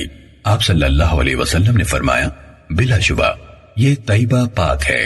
آپ صلی اللہ علیہ وسلم کی مراد مدینہ تھا. یہ میل کچیل کو اس طرح دور کر دیتا ہے جیسے آگ چاندی کے میل کچیل کو نکال دیتی ہے. صحیح مسلم حدیث نمبر 3356. حضرت جابر بن سمورہ رضی اللہ تعالیٰ عنہ سے روایت ہے، انہوں نے کہا، میں نے رسول اللہ صلی اللہ علیہ وسلم کو فرماتے ہوئے سنا، بلا شبہ اللہ تعالیٰ نے مدینے کا نام طابہ رکھا ہے. صحیح مسلم حدیث نمبر 3357. عبداللہ بن عبد الرحمن بن یوحنس نے مجھے عبداللہ قراز سے خبر دی. انہوں نے کہا، میں ابو ہریرہ رضی اللہ تعالیٰ عنہ کے بارے میں گواہی دیتا ہوں کہ انہوں نے کہا، ابو القاسم صلی اللہ علیہ وسلم نے فرمایا، جس نے اس شہر مدینہ کے رہنے والوں کے ساتھ برائی کا ارادہ کیا، اللہ تعالیٰ اسے اس طرح پگھلا دے گا جس طرح نمک پانی میں پگھل جاتا ہے. صحیح مسلم حدیث نمبر 3358. محمد بن حاتم اور ابراہیم بن دینار نے مجھے حدیث بیان کی. دونوں نے کہا، ہم سے حجاج نے حدیث بیان کی. نیز محمد بن رافع نے مجھے حدیث بیان کی. کہا، ہمیں عبد الرزاق نے حدیث سنائی. انہوں یعنی حجاج اور عبد الرزاق نے ابن جریج سے روایت کی. انہوں نے کہا، مجھے عمر بن یحییٰ بن عمارہ نے خبر دی کہ انہوں نے یعنی ابو عبداللہ قراز سے سنا اور وہ حضرت ابو ہریرہ رضی اللہ تعالیٰ عنہ کے ساتھیوں یعنی شاگردوں میں سے تھے. وہ یقین سے کہتے تھے کہ انہوں نے حضرت ابو ہریرہ رضی اللہ تعالیٰ عنہ سے سنا. وہ کہہ رہے تھے، رسول اللہ صلی اللہ علیہ وسلم نے فرمایا، جس نے اس کے باشندوں کے ساتھ، آپ صلی اللہ علیہ وسلم کی مراد مدینے سے تھی، برائی کا ارادہ کیا، اللہ اسے اس طرح پگھلا دے گا جس طرح نمک پانی میں پگھل جاتا ہے.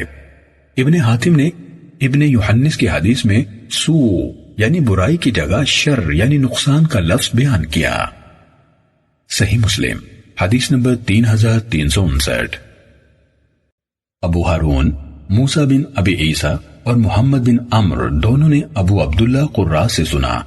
انہوں نے حضرت ابو ہریرہ رضی اللہ تعالیٰ عنہ کو نبی کریم صلی اللہ علیہ وسلم سے اسی کے مانند روایت کرتے ہوئے سنا. صحیح مسلم حدیث نمبر 3360.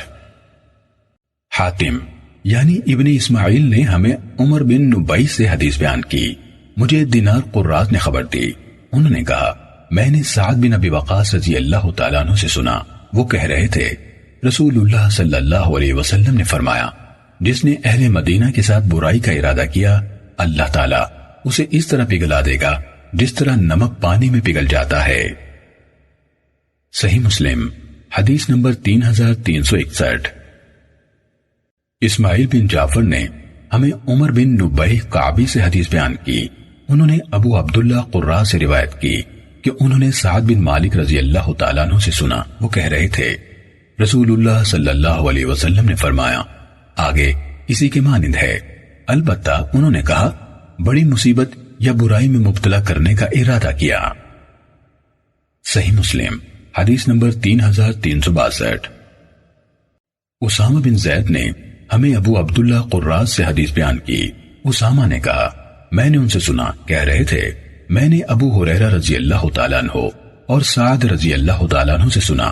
وہ دونوں کہہ رہے تھے، رسول اللہ صلی اللہ علیہ وسلم نے فرمایا، اے اللہ، اہل مدینہ کے لیے ان کے مد میں برکت عطا فرما۔ آگے اسی طرح حدیث بیان کی اور اس میں ہے، جس نے اس کے باشندوں کے ساتھ برائی کا ارادہ کیا، اللہ تعالیٰ اسے اس طرح پگھلا دے گا جس طرح پانی میں نمک پگھل جاتا ہے۔ صحیح مسلم حدیث نمبر 3363۔ وکیع نے ہمیں ہشام بن عروہ سے حدیث بیان کی، انہوں نے اپنے والد سے، انہوں نے عبداللہ بن زبیر رضی اللہ تعالیٰ عنہ سے، انہوں نے سفیان بن ابی زہیر رضی اللہ تعالیٰ عنہ سے روایت کی، انہوں نے کہا رسول اللہ صلی اللہ علیہ وسلم نے فرمایا، شام فتح کر لیا جائے گا تو کچھ لوگ انتہائی تیزی سے اونٹ ہانکتے ہوئے اپنے اہل و عیال سمیت مدینے سے نکل جائیں گے، حالانکہ مدینہ ان کے لیے بہتر ہوگا اگر وہ جانتے ہوں۔ پھر یمن فتح ہوگا تو کچھ لوگ تیز رفتاری سے اونٹ ہانکتے ہوئے اپنے اہل و عیال سمیت مدینے سے نکل جائیں گے، حالانکہ مدینہ ان کے لیے بہتر ہوگا اگر وہ جانتے ہوں۔ پھر عراق فتح ہوگا تو کچھ لوگ تیزی سے اونٹ ہانکتے ہوئے اپنے اہل و عیال سمیت مدینے سے نکل جائیں گے، حالانکہ مدینہ ان کے لیے بہتر ہوگا اگر وہ جانتے ہوں۔ صحیح مسلم حدیث نمبر 3364۔ ہمیں ابن جریج نے خبر دی، کہا مجھے ہشام بن عروہ نے اپنے والد سے خبر دی، انہوں نے عبداللہ بن زبیر رضی اللہ تعالیٰ عنہما سے، انہوں نے سفیان بن ابی زہیر رضی اللہ تعالیٰ عنہ سے روایت کی، انہوں نے کہا میں نے رسول اللہ صلی اللہ علیہ وسلم کو فرماتے ہوئے سنا، یمن فتح ہوگا، کچھ لوگ تیز رفتاری سے اونٹ ہانکتے ہوئے آئیں گے اور اپنے گھر والوں اور اپنی بات ماننے والوں کو لاد کر لے جائیں گے، حالانکہ مدینہ ان کے لیے بہتر ہوگا اگر وہ جانتے ہوں۔ پھر شام فتح ہوگا تو کچھ لوگ تیزی سے اونٹ ہانکتے ہوئے آئیں گے اور اپنے اہل و عیال اور اپنی بات ماننے والوں کو لاد کر لے جائیں گے، حالانکہ مدینہ ہی ان کے لیے بہتر ہوگا اگر وہ جانتے ہوں۔ پھر عراق فتح ہوگا تو کچھ لوگ تیزی سے اونٹ ہانکتے ہوئے آئیں گے، وہ اپنے اہل و عیال اور جو ان کی بات مانے گا ان کو لاد کر لے جائیں گے، حالانکہ مدینہ ان کے لیے بہتر ہوگا اگر وہ جانتے ہوں۔ صحیح مسلم حدیث نمبر 3365۔ ابو صفوان اور ابن وہب نے یونس بن یزید سے، انہوں نے ابن شہاب سے، انہوں نے سعید بن مسیب سے روایت کی کہ انہوں نے حضرت ابو ہریرہ رضی اللہ تعالیٰ عنہ سے سنا، وہ کہہ رہے تھے رسول اللہ صلی اللہ علیہ وسلم نے مدینے کے بارے میں فرمایا، اس کے رہنے والے اس کی بہترین حالت میں ہونے کے باوجود اسے اس حالت میں چھوڑ دیں گے کہ وہ خوراک کے متلاشیوں کے قدموں کے نیچے روندا جا رہا ہوگا۔ آپ صلی اللہ علیہ وسلم کی مراد درندوں اور پرندوں سے تھی۔ امام مسلم نے کہا یہ ابو صفوان عبداللہ بن عبد الملک ہے، 10 سال تک ابن جریج کا پروردہ یعنی یتیم جو ان کی گود میں تھا۔ صحیح مسلم حدیث نمبر 3366۔ عقیل بن خالد نے مجھے ابن شہاب سے حدیث سنائی، انہوں نے کہا مجھے سعید بن مسیب نے خبر دی کہ حضرت ابو ہریرہ رضی اللہ تعالیٰ عنہ نے کہا میں نے رسول اللہ صلی اللہ علیہ وسلم سے سنا، آپ فرما رہے تھے لوگ مدینے کو اس کی بہترین حالت کے باوجود چھوڑ دیں گے، وہاں خوراک تلاش کرنے والوں کے سوا کوئی آ کر نہیں رہے گا۔ آپ صلی اللہ علیہ وسلم کی مراد درندوں اور پرندوں سے تھی۔ پھر مزینہ قبیلے سے 2 چرواہے نکلیں گے، مدینے کا ارادہ کریں گے، اپنی بکریوں پر چلا رہے ہوں گے، وہ دونوں اسے یعنی مدینے کو ویران پائیں گے، حتیٰ کہ جب وہ دونوں سنیت الوداع میں پہنچیں گے تو اپنے چہروں کے بل گر پڑیں گے اور مر جائیں گے۔ صحیح مسلم حدیث نمبر 3367۔ عبداللہ بن ابو بکر نے عباد بن تمیم سے، انہوں نے عبداللہ بن زید بن عاصم مازنی رضی اللہ تعالیٰ عنہ سے روایت کی کہ رسول اللہ صلی اللہ علیہ وسلم نے فرمایا جو جگہ میرے گھر اور میرے ممبر کے درمیان ہے وہ جنت کے باغوں میں سے ایک باغ ہے۔ صحیح مسلم حدیث نمبر 3368۔ ابو بکر نے عباد تمیم سے، انہوں نے عبداللہ بن زید انصاری رضی اللہ تعالیٰ عنہ سے روایت کی کہ انہوں نے رسول اللہ صلی اللہ علیہ وسلم سے سنا، آپ فرما رہے تھے جو جگہ میرے گھر اور میرے ممبر کے درمیان ہے وہ جنت کے باغوں میں سے ایک باغ ہے۔ صحیح مسلم حدیث نمبر 3369۔ حضرت ابو ہریرہ رضی اللہ تعالیٰ عنہ سے روایت ہے کہ کہ رسول اللہ صلی اللہ علیہ وسلم نے فرمایا، میرے گھر اور میرے ممبر کے درمیان کی جگہ جنت کے باغوں میں سے ایک باغ ہے اور میرا ممبر میرے حوض پر ہے۔ صحیح مسلم حدیث نمبر 3370۔ حضرت ابو حمید رضی اللہ تعالیٰ عنہ سے روایت ہے، کہا غزوہ تبوک کے موقع پر ہم رسول اللہ صلی اللہ علیہ وسلم کے ساتھ نکلے اور آگے حدیث بیان کی۔ اس میں ہے پھر ہم سفر سے واپس آئے حتیٰ کہ ہم وادی میں پہنچے تو رسول اللہ صلی اللہ علیہ وسلم نے فرمایا، میں اپنی رفتار تیز کرنے والا ہوں، تم میں سے جو چاہے وہ میرے ساتھ تیزی سے آ جائے اور جو چاہے وہ ٹھہر کر آ جائے۔ پھر ہم نکلے حتیٰ کہ جب بلندی سے ہماری نگاہ مدینے پر پڑی تو آپ صلی اللہ علیہ وسلم نے فرمایا، یہ طابہ یعنی پاک کرنے والا شہر ہے، اور یہ احد ہے، اور یہ پہاڑ ایسا ہے جو ہم سے محبت کرتا ہے اور ہم اس سے محبت کرتے ہیں۔ صحیح مسلم حدیث نمبر 3371۔ عبید اللہ بن معاذ نے ہم سے حدیث بیان کی، کہا میرے والد نے ہمیں حدیث سنائی، کہا ہمیں قرہ بن خالد نے قتادہ سے حدیث بیان کی، کہا ہمیں انس بن مالک رضی اللہ تعالیٰ عنہ نے حدیث بیان کی، کہا رسول اللہ صلی اللہ علیہ وسلم نے فرمایا، بے شک احد ایسا پہاڑ ہے جو ہم سے محبت کرتا ہے اور ہم اس سے محبت کرتے ہیں۔ صحیح مسلم حدیث نمبر 3372۔ حرمی بن عمارہ نے مجھے سابقہ سند کے ساتھ حدیث بیان کی کہ حضرت انس بن مالک رضی اللہ تعالیٰ عنہ سے روایت ہے، کہا رسول اللہ صلی اللہ علیہ وسلم نے احد پہاڑ کی طرف دیکھا اور فرمایا، بے شک احد ایسا پہاڑ ہے جو ہم سے محبت کرتا ہے اور ہم اس سے محبت کرتے ہیں۔ صحیح مسلم حدیث نمبر 3373۔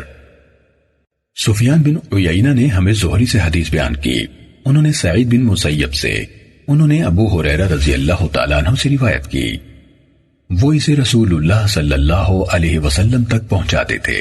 آپ نے فرمایا، میری اس مسجد میں ایک نماز دوسری مسجدوں میں 1000 نمازوں سے افضل ہے سوائے مسجد حرام کے۔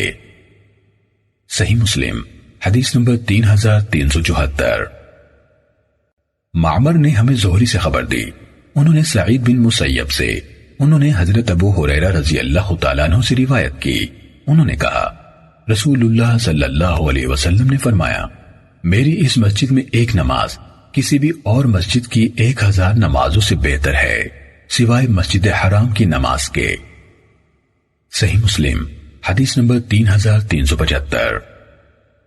ابو سلمہ بن عبد الرحمن اور جوہینہ والوں کے آزاد کردہ غلام ابو عبداللہ اغر سے روایت ہے، اور یہ حضرت ابو ہریرہ رضی اللہ تعالیٰ عنہ کے ساتھیوں یعنی شاگردوں میں سے تھے۔ ان دونوں نے ابو ہریرہ رضی اللہ تعالیٰ عنہ سے سنا، وہ کہہ رہے تھے رسول اللہ صلی اللہ علیہ وسلم کی مسجد میں ایک نماز مسجد حرام کو چھوڑ کر دوسری مساجد میں 1000 نمازوں سے افضل ہے۔ بلا شبہ رسول اللہ صلی اللہ علیہ وسلم تمام انبیاء میں سے آخری ہیں، اور آپ کی مسجد بھی کسی نبی کی تعمیر کردہ آخری مسجد ہے۔ ابو سلمہ اور ابو عبداللہ نے کہا، ہمیں اس بارے میں شک نہ تھا کہ ابو ہریرہ رضی اللہ تعالیٰ عنہ یہ بات رسول اللہ صلی اللہ علیہ وسلم کی حدیث سے بیان کر رہے ہیں، چنانچہ اسی بات نے ہمیں روکے رکھا کہ ہم ابو ہریرہ رضی اللہ تعالیٰ عنہ سے اس حدیث کے بارے میں رسول اللہ صلی اللہ علیہ وسلم سے سماع کا اس بات کرائیں، حتیٰ کہ جب ابو ہریرہ رضی اللہ تعالیٰ عنہ فوت ہو گئے تو ہم نے آپس میں اس بات کا تذکرہ کیا اور ایک دوسرے کو ملامت کی کہ ہم نے ابو ہریرہ رضی اللہ تعالیٰ عنہ سے اس بارے میں گفتگو کیوں نہیں کی، تاکہ اگر انہوں نے یہ حدیث رسول اللہ صلی اللہ علیہ وسلم سے سنی تھی تو اس کی نسبت آپ صلی اللہ علیہ وسلم کی طرف کر دیتے۔ ہم اسی کیفیت میں تھے کہ عبداللہ بن ابراہیم بن قارث ہمارے ساتھ مجلس میں آ بیٹھے تو ہم نے اس حدیث کا اور جس بات کے بارے میں ابو ہریرہ رضی اللہ تعالیٰ عنہ سے صراحت کرنے میں ہم نے کوتاہی کی تھی کا تذکرہ کیا، تو عبداللہ بن ابراہیم بن قارث نے ہمیں کہا، میں گواہی دیتا ہوں کہ میں نے حضرت ابو ہریرہ رضی اللہ تعالیٰ عنہ سے سنا، وہ کہہ رہے تھے رسول اللہ صلی اللہ علیہ وسلم نے فرمایا، بلا شبہ میں تمام انبیاء میں سے آخری نبی ہوں اور میری مسجد آخری مسجد ہے جسے کسی نبی نے تعمیر کیا۔ صحیح مسلم حدیث نمبر 3376۔ عبد الوہاب نے ہمیں حدیث بیان کی، کہا میں نے یحییٰ بن سعید کو کہتے ہوئے سنا کہ میں نے ابو صالح سے پوچھا کہ آپ نے حضرت ابو ہریرہ رضی اللہ تعالیٰ عنہ کو رسول اللہ صلی اللہ علیہ وسلم کی مسجد میں نماز پڑھنے کی فضیلت بیان کرتے ہوئے سنا ہے؟ انہوں نے کہا نہیں، البتہ مجھے عبداللہ بن ابراہیم بن قارث نے بتایا کہ انہوں نے حضرت ابو ہریرہ رضی اللہ تعالیٰ عنہ سے سنا، وہ حدیث بیان کر رہے تھے کہ رسول اللہ صلی اللہ علیہ وسلم نے فرمایا میری اس مسجد میں ایک نماز اس کے سوا دوسری مسجدوں کی 1000 نمازوں سے بہتر، یا فرمایا 1000 نمازوں کی طرح ہے، الا یہ کہ وہ مسجد حرام ہو۔ صحیح مسلم حدیث نمبر 3377۔ یحییٰ قطان نے یحییٰ بن سعید سے اسی سند کے ساتھ یہی حدیث بیان کی۔ صحیح مسلم حدیث نمبر 3378۔ یحییٰ قطان نے ہمیں عبید اللہ بن عمر سے حدیث بیان کی، انہوں نے کہا مجھے نافع نے حضرت ابن عمر رضی اللہ تعالیٰ عنہما سے خبر دی، انہوں نے نبی صلی اللہ علیہ وسلم سے روایت کی، آپ صلی اللہ علیہ وسلم نے فرمایا میری اس مسجد میں ایک نماز اس کے سوا دوسری مسجدوں میں 1000 نمازیں ادا کرنے سے افضل ہے سوائے مسجد حرام کے۔ صحیح مسلم حدیث نمبر 3379۔ ابو اسامہ عبداللہ بن نمیر اور عبد الوہاب سب نے عبید اللہ سے اسی سند کے ساتھ یہ حدیث بیان کی۔ صحیح مسلم حدیث نمبر 3380۔ موسیٰ جوہنی نے نافع سے، انہوں نے ابن عمر رضی اللہ تعالیٰ عنہما سے روایت کی، انہوں نے کہا میں نے رسول اللہ صلی اللہ علیہ وسلم سے سنا، آپ فرما رہے تھے آگے اسی کے مانند ہے۔ صحیح مسلم حدیث نمبر 3381۔ ایوب نے نافع سے، انہوں نے ابن عمر رضی اللہ تعالیٰ عنہما سے، انہوں نے نبی صلی اللہ علیہ وسلم سے اسی کے مانند روایت کی۔ صحیح مسلم حدیث نمبر 3382۔ لیث نے نافع سے روایت کی، انہوں نے ابراہیم بن عبداللہ بن معبد بن عباس سے روایت کی، کہا حضرت ابن عباس رضی اللہ تعالیٰ عنہما سے روایت ہے کہ انہوں نے کہا ایک عورت بیمار ہو گئی، اس نے کہا اگر اللہ نے مجھے شفا دی تو میں بیت المقدس میں جا کر ضرور نماز ادا کروں گی۔ وہ صحتیاب ہو گئی، پھر سفر کے ارادے سے تیاری کی، یعنی سفر سے پہلے وہ نبی صلی اللہ علیہ وسلم کی زوجہ حضرت میمونہ رضی اللہ تعالیٰ عنہ کی خدمت میں سلام کہنے کے لیے حاضر ہوئے اور انہیں یہ سب بتایا، تو حضرت میمونہ رضی اللہ تعالیٰ عنہ نے اس سے کہا بیٹھ جاؤ اور جو زادرہ تم نے تیار کیا ہے وہ کھا لو اور رسول اللہ صلی اللہ علیہ وسلم کی مسجد میں نماز پڑھ لو۔ بلا شبہ میں نے رسول اللہ صلی اللہ علیہ وسلم سے سنا، آپ فرما رہے تھے اس مسجد میں ایک نماز پڑھنا اس کے سوا باقی تمام مساجد میں 1000 نمازیں ادا کرنے سے افضل ہے سوائے مسجد کعبہ کے۔ صحیح مسلم حدیث نمبر 3383۔ سفیان نے زہری سے، انہوں نے سعید بن مسیب سے، انہوں نے حضرت ابو ہریرہ رضی اللہ تعالیٰ عنہ سے روایت کی، وہ اس سلسلے روایت کو نبی صلی اللہ علیہ وسلم تک پہنچاتے تھے کہ عبادت کے لیے 3 مسجدوں کے سوا رخت سفر نہ باندھا جائے، میری یہ مسجد، مسجد حرام اور مسجد اقصی۔ صحیح مسلم حدیث نمبر 3384۔ معمر نے زہری سے اسی سند کے ساتھ روایت کی، البتہ انہوں نے کہا عبادت کے لیے 3 مسجدوں کی طرف رخت سفر باندھا جا سکتا ہے۔ صحیح مسلم حدیث نمبر 3385۔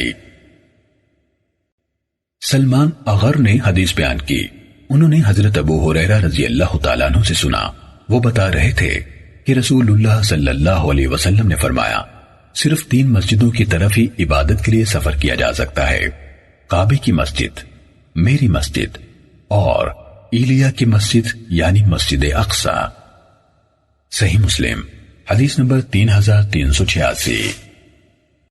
حمید خراج سے روایت ہے، کہا میں نے ابو سلمہ بن عبد الرحمن سے سنا، انہوں نے کہا عبد الرحمن بن ابی سعید خدری میرے ہاں سے گزرے تو میں نے ان سے کہا آپ نے اپنے والد کو اس مسجد کے بارے میں جس کی بنیاد تقوی پر رکھی گئی کس طرح ذکر کرتے ہوئے سنا؟ انہوں نے کہا میرے والد نے کہا میں رسول اللہ صلی اللہ علیہ وسلم کی خدمت میں آپ کی اہلیہ محترمہ کے گھر میں حاضر ہوا اور عرض کی اے اللہ کے رسول، دونوں مسجدوں میں سے کون سی مسجد ہے جس کی بنیاد تقوی پر رکھی گئی ہے؟ کہا آپ نے مٹھی بھر کنکریاں لیں اور انہیں زمین پر مارا، پھر فرمایا وہ تمہاری یہی مسجد ہے۔ مدینے کی مسجد کے بارے میں ابو سلمہ نے کہا تو میں نے کہا میں گواہی دیتا ہوں کہ میں نے بھی تمہارے والد سے سنا، وہ اسی طرح بیان کر رہے تھے۔ صحیح مسلم حدیث نمبر 3387۔ حمید طویل نے ابو سلمہ سے، انہوں نے ابو سعید خدری رضی اللہ تعالیٰ عنہ سے، اور انہوں نے نبی صلی اللہ علیہ وسلم سے اسی مانند روایت کی، اور انہوں نے سند میں عبد الرحمن بن ابو سعید کا ذکر نہیں کیا، یعنی براہ راست حضرت ابو سعید خدری رضی اللہ تعالیٰ عنہ سے روایت کی۔ صحیح مسلم حدیث نمبر 3388۔ ایوب نے ہمیں نافع سے حدیث بیان کی، انہوں نے ابن عمر رضی اللہ تعالیٰ عنہما سے روایت کی کہ رسول اللہ صلی اللہ علیہ وسلم سوار ہو کر اور کبھی پیدل قباء کی زیارت فرماتے تھے۔ صحیح مسلم حدیث نمبر 3389۔ ابو بکر بن ابی شیبہ نے حدیث بیان کی، کہا ہمیں عبداللہ بن نمیر اور ابو اسامہ نے عبید اللہ سے حدیث سنائی، اسی طرح محمد بن نمیر نے ہمیں حدیث سنائی، کہا میرے والد نے ہمیں حدیث سنائی، کہا ہمیں عبید اللہ نے نافع سے، انہوں نے ابن عمر رضی اللہ تعالیٰ عنہما سے روایت کی، انہوں نے کہا رسول اللہ صلی اللہ علیہ وسلم سوار ہو کر اور پیدل دونوں طرح سے قباء تشریف لاتے اور وہاں 2 رکعتیں ادا فرماتے۔ ابو بکر نے اپنی روایت میں کہا یہ ابو اسامہ نے نہیں بلکہ ابن نمیر نے کہا، اور آپ صلی اللہ علیہ وسلم وہاں 2 رکعتیں نماز ادا کرتے۔ صحیح مسلم حدیث نمبر 3390۔ ہمیں یحییٰ نے حدیث بیان کی، کہا ہمیں عبید اللہ نے حدیث بیان کی، کہا مجھے نافع نے ابن عمر رضی اللہ تعالیٰ عنہما سے خبر دی کہ رسول اللہ صلی اللہ علیہ وسلم سوار ہو کر اور پیدل قباء تشریف لایا کرتے تھے۔ صحیح مسلم حدیث نمبر 3391۔ خالد بن حارث نے ہمیں ابن عجلان سے حدیث بیان کی، انہوں نے نافع سے، انہوں نے حضرت ابن عمر رضی اللہ تعالیٰ عنہما سے، اور انہوں نے نبی صلی اللہ علیہ وسلم سے یحییٰ قطان کی حدیث کے مانند روایت کی۔ صحیح مسلم حدیث نمبر 3392۔ یحییٰ بن یحییٰ نے کہا میں نے امام مالک کے سامنے قرات کی کہ عبداللہ بن دینار سے روایت ہے، انہوں نے حضرت عبداللہ بن عمر رضی اللہ تعالیٰ عنہما سے روایت کی کہ رسول اللہ صلی اللہ علیہ وسلم سوار ہو کر اور پیدل قباء تشریف لایا کرتے تھے۔ صحیح مسلم حدیث نمبر 3393۔ ہمیں اسماعیل بن جعفر نے حدیث بیان کی، کہا مجھے عبداللہ بن دینار نے خبر دی کہ انہوں نے حضرت عبداللہ بن عمر رضی اللہ تعالیٰ عنہما کو کہتے ہوئے سنا رسول اللہ صلی اللہ علیہ وسلم سوار ہو کر اور پیدل قباء تشریف لایا کرتے تھے۔ صحیح مسلم حدیث نمبر 3394۔ مجھے زہیر بن حرب نے حدیث بیان کی، کہا ہمیں سفیان بن عیینہ نے حدیث سنائی، انہوں نے عبداللہ بن دینار سے روایت کی کہ حضرت ابن عمر رضی اللہ تعالیٰ عنہما ہر ہفتے کے روز قباء آتے تھے، وہ کہا کرتے تھے میں نے نبی صلی اللہ علیہ وسلم کو دیکھا، آپ ہر ہفتے کے روز یہاں تشریف لاتے تھے۔ صحیح مسلم حدیث نمبر 3395۔ ابن ابی عمر نے سفیان سے باقی ماندہ اسی سند کے ساتھ روایت کی کہ رسول اللہ صلی اللہ علیہ وسلم ہر ہفتے کے روز قباء آتے، آپ وہاں سوار ہو کر اور کبھی پیدل تشریف لاتے تھے۔ ابن دینار نے کہا حضرت ابن عمر رضی اللہ تعالیٰ عنہ بھی ایسا ہی کرتے تھے۔ صحیح مسلم حدیث نمبر 3396۔ سفیان ثوری نے ابن دینار سے اسی سند کے ساتھ روایت کی مگر ہفتے کے روز کا ذکر نہیں کیا۔ صحیح مسلم حدیث نمبر 3397۔ ابو معاویہ نے ہمیں اعمش سے خبر دی، انہوں نے ابراہیم سے، انہوں نے علقمہ سے روایت کی، انہوں نے کہا میں منی میں حضرت عبداللہ بن مسعود رضی اللہ تعالیٰ عنہ کے ساتھ پیدل چل رہا تھا کہ حضرت عثمان رضی اللہ تعالیٰ عنہ سے ان کی ملاقات ہوئی، وہ کھڑے ہو کر ان سے باتیں کرنے لگے۔ سیدنا عثمان رضی اللہ تعالیٰ عنہ نے ان سے کہا ابو عبد الرحمن کیا ہم کسی نوجوان لڑکی سے آپ کی شادی نہ کروا دیں؟ شاید وہ آپ کو آپ ہی کا وہ زمانہ یاد کرا دے جو گزر چکا ہے۔ کہا تو حضرت عبداللہ بن مسعود رضی اللہ تعالیٰ عنہ نے کہا اگر آپ نے یہ بات کہی ہے تو اس سے پہلے رسول اللہ صلی اللہ علیہ وسلم نے ہم سے فرمایا تھا اے جوانوں کی گروہ، تم میں سے جو کوئی شادی کی استطاعت رکھتا ہو وہ شادی کر لے، یہ نکاح کو زیادہ جھکانے والی اور شرمگاہ کی زیادہ حفاظت کرنے والی ہے، اور جو استطاعت نہیں رکھتا تو وہ روزے کو لازم کر لے، یہ اس کے لیے خواہش کو قابو کرنے کا ذریعہ ہے۔ صحیح مسلم حدیث نمبر 3398۔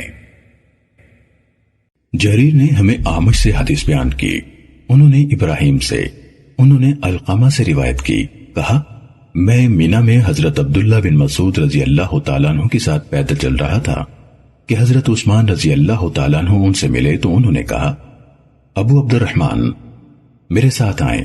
کہا وہ انہیں تنہائی میں لے گئے۔ جب عبداللہ بن مسعود رضی اللہ تعالیٰ عنہ نے دیکھا کہ انہیں اس تنہائی کی ضرورت نہیں تو انہوں نے مجھے بلا لیا، کہا علقمہ آ جاؤ۔ میں آ گیا تو سیدنا عثمان رضی اللہ تعالیٰ عنہ نے ان سے کہا ابو عبد الرحمن کیا ہم کسی کنواری لڑکی سے آپ کی شادی نہ کرا دیں، شاید یہ آپ کے دل کی اسی کیفیت کو لوٹا دے جو آپ عہد جوانی میں محسوس کرتے تھے۔ تو عبداللہ رضی اللہ تعالیٰ عنہ نے جواب دیا اگر آپ نے یہ بات کہی ہے، پھر ابو معاویہ کی حدیث کے مانند بیان کیا۔ صحیح مسلم حدیث نمبر 3399۔ ابو معاویہ نے ہمیں اعمش سے حدیث سنائی، انہوں نے عمارہ بن عمیر سے، انہوں نے عبد الرحمن بن یزید سے، انہوں نے حضرت عبداللہ بن مسعود رضی اللہ تعالیٰ عنہ سے روایت کی، کہا رسول اللہ صلی اللہ علیہ وسلم نے ہم سے فرمایا اے جوانوں کی جماعت، تم میں سے جو شادی کرنے کی استطاعت رکھتا ہو وہ شادی کر لے، یہ نگاہوں کو جھکانے اور شرمگاہ کی حفاظت کرنے میں دوسری چیزوں کی نسبت بڑھ کر ہے، اور جو استطاعت نہ پائے وہ خود پر روزے کو لازم کر لے، یہ اس کے لیے اس کی خواہش کو قطع کرنے والا ہے۔ صحیح مسلم حدیث نمبر 3400۔